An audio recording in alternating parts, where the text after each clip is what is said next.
the radio since '03. I still look young, but I'm an OG. Homie, you don't know me. I used to sell my PO tree, but we ain't catch a case, you ain't my Kobe. Homie, you don't know me. I get you smoked like an OC. Get a chump punched in his goatee. Homie, you don't know me. I'm just trying to keep it low key. So they let my little homies go free. Goat gang.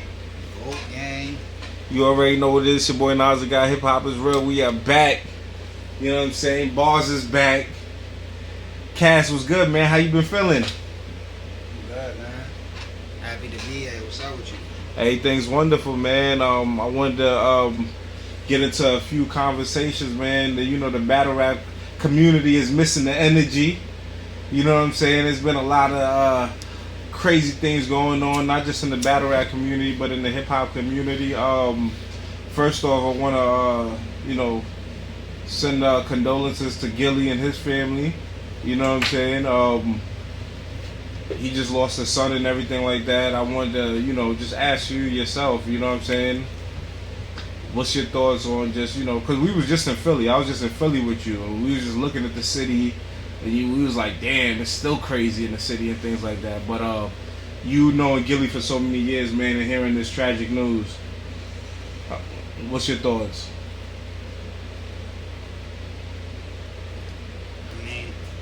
No good way to look at somebody dying, man. You know what I mean? Somebody's son, so it's fucked up, man. I don't know all the whole situation or what happened or what it was revolved over. Like, I ain't really dig deep. It's just fucked up, you know what I mean? So, I feel bad for Gillie and whoever else was connected to, like, my man was just had, Lil Cheese was his nephew. Like, niggas is connected to Young Boy, so I feel sad for them. You being a father yourself, man, and having having sons, that's older and things like that, what kind of advice, I guess, do you give to the young generation or even your sons and things like that, just about being careful and just knowing your surroundings and things like that, or how to move around, and especially with them being your son and things like that? You think you could be careful knowledge? Can I be careful? No, anybody in this world is possible to be careful. Yeah, I think you can, with the information you have, you can kind of figure out how to move. But, of course, the inevitable happens to anybody. Anything can happen to anybody in life. It's hard to know whether you're being careful or not. It's like perspective. Some people might think they being careful, but really not. Some people might seem like they just wild and don't give a fuck, but it's all a plan, and they really being more careful than people realize. So I don't know. I think it's difficult to be careful. In this world, there's always something that could possibly happen. You know what I mean? And I think if you make it out or got a good story to tell, you felt like you was careful. But if something happened, then you feel like you wasn't careful. It's like, that's how life is. Nah, definitely, man. I mean, it's always unfortunate when things like that happen to young people. You know what I'm saying? Because a lot of times we just want to see people live out their life, live out their potential. So it's always sad to see death when it comes to young brothers and stuff like that, especially in these inner cities where we see a lot of black on black violence, a lot of young kids. As you grow, like a lot of people be religious, so does everybody got the same amount of time to live? Like, everybody was born and they supposed to be 200 years old, but it's like other people just stop them from being that age, or sickness just stop them from being 200. Like, everybody was supposed to live the even amount of age. Then something happened, it'd be more difficult to process, or harder to understand, or harder to take. But that's not how it's meant to be. Everybody not supposed to live the same age, the same life, or go through the same shit. Or like even how you said, be safe. Everybody not born to be safe. Some niggas born to be super safe. Some niggas born to be super dangerous. It's like yin and yang is like what make the earth dope, like how it is. So think both things need to exist. Both sides, both type of energies need to exist for the earth to keep being how it is, and I think it's gonna always be like that. What do you say to your sons when they stepping out or they going out, or you know what I'm saying? I don't gotta say nothing to my sons when they go out, because I've been with my sons since they was born, all the way till now, and they like, my oldest son is about to be 20. My youngest son is about to be 15. So they like super grown. They already know. I don't gotta like give them a speech every time they go out, because they already know how to carry it. Gotcha. Okay?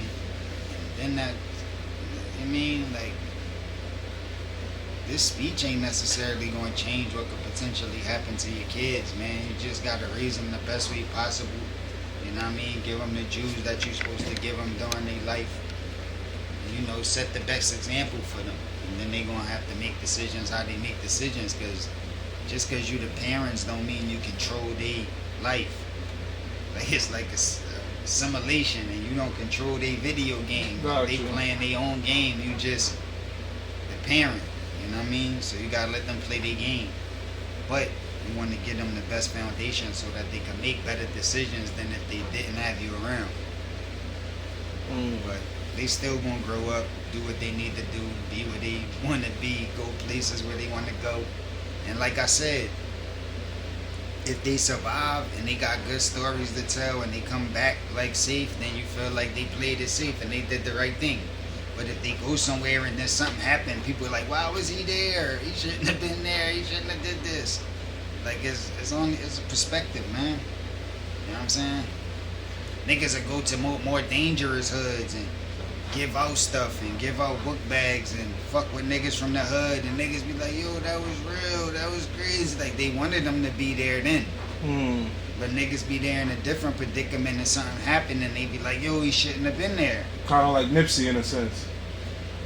A lot of people, man. Yeah. It's like That's true. you know, it's That's just real. like it's yin and yang, man. Everybody ain't gonna see it the same, and like especially people that's close to these people and love them gonna always want it to be different and wish they would have did something different, because it's changing their life because they don't got somebody that they love in their life no more.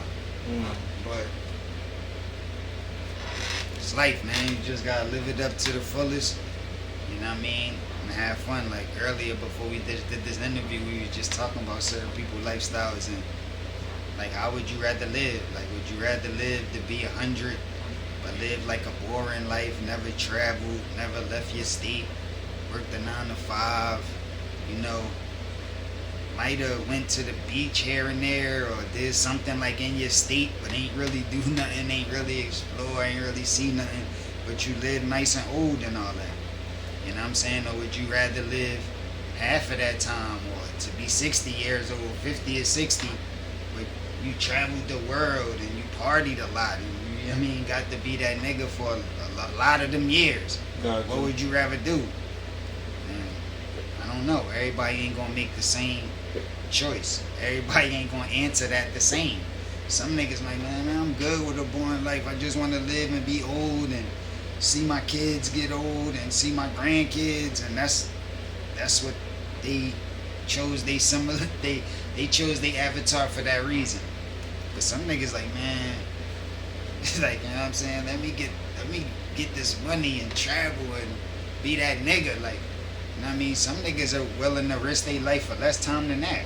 Fact. I said 50, 60. Some niggas like, man, I lived at 21 to do that. Like, you know what I'm We saying? see If I could Pac. do that- Pac died at 25, and you know, Pac is one of the most world renowned and known person, you know what I'm saying, in history. For what he lived a very short life. You know what I'm saying? And that play a part too. Like, in a little bit of time, you could play a big role and people remember you. Facts. So that's how you continue to live, because you in people's mind for a reason. But you could live and be a whole person. Like, it's somebody that could have passed away yesterday that was 100 years old and not too many people know them. Like, maybe Right. their immediate family, people that they like had in their life. A lot of the people that they knew might have passed away already. Like, they might not have a lot of people that was at the funeral, a lot of people that's tweeting about it or talking about it, you know what I'm saying? But they lived the old age and probably had a good life. But they not in a lot of people's mind. So how is people gonna remember them? How they gonna keep living on? There's somebody that could have passed away when they was a teenager in their early 20s, but left such a mark and did it so big with whatever they did that people still remember them to this day and never gonna forget about them. And they gonna tell them to their kids, so their kids gonna know. And they kids might talk about them to their kids. Yo, my dad and my mom used to always talk about Pop. Like, and his name would just keep living on. There'd be more documentaries, movies, stories that people could always go back on, look on, and remember boy. You know what I'm saying? So it's like, what is niggas' purpose? Is it just to live old and just be around for a long period of time? Or is it to really, like, make history and do it big? I think everybody has their purpose, whether you live old or you die as a baby. You know what I'm saying? And I guess we won't know why we here. Yeah, we definitely all got a purpose. That's right. I mean, whether you old or die as a baby, like you said, it always for a reason. As far as you looking at hip hop, right? It's like a lot of conversation around, like, it's more dangerous now being a rapper than it was before because we seeing so many more deaths and so much more people going to jail and things like that. I think we got the most RICO cases that we've seen, you know what I'm saying, with so many artists, high level artists reaching some good level of success, and now they going to jail or they losing their life so early and things like that. Yeah. What's your perception of being a rapper in today's game? Is it more dangerous now than when you first came in the game?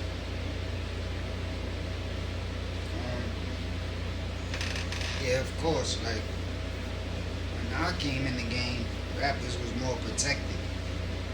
You know what I mean? Like, the street niggas, the niggas that was really shaking and moving shit in the streets was like connected to the rappers and protecting them. And then those niggas had more control over the streets, like the hoods and everything that was going on in them because they was outside. But now it's like, it's not the same. It's like they're not as protected, and it's more dangerous because it's bigger. There's more money in it, and more people involved now. Like before, it was just like a culture. It was growing, but it was just only certain people involved. Now it's like way more people involved. Way more people trying to play a part. Way more people see people being successful and getting money from it. So it's way more people trying to figure out how I could eat from it or get money from it. Because that's what niggas trying to do. Niggas want to win. So they feel like, yo, I could do this and rap with this or do that and eat. So it's more people involved and playing a part. Less like people that could potentially be fans and more people that's actually artists or some type of part in the business. So I think for that reason it is more dangerous, and there's more separation between a lot of people because of that reason. Like a lot of people connected to different artists and different situations, different codes, different stuff, and then there's a lot of young people out in the street wilding that just was born even after hip hop was already lit and the rules was already made, and they ain't even learn them all or don't know them all, and don't even really know all of the history. They just move on how they moving. Maybe the big homie from they hood that would have told them or schooled them is not around. How dangerous is the music right now? Like, as far as like what's being said in the music, like how much control does this music really have over the minds of the youth?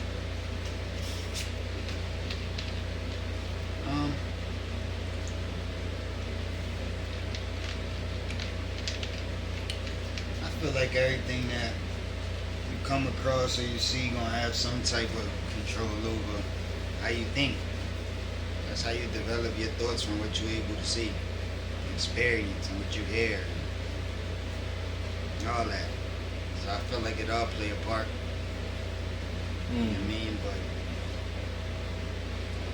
just like it's some people like with lower IQs, higher IQs, some people like super tall, some people super short. It's like different type of people. And then there's people in the world that can easily be influenced, like easily be manipulated, like easily just go with the wave or whatever you tell them, and they just chord up easier. So the music is like whatever type of music they hear is going like influence them more. They're gonna like do what they hear more because that's that type of person. And then there could be some person that like could listen to that music all day, but still that music will never make them do nothing that the music's saying. Like they don't feel like they want to do nothing that the boy said. They like, I like it, but I'm just not gonna do nothing that he said, and I just feel strong about that. So there's both type of people in the world. Like I said, yin and yang, they both exist. So it is what it is.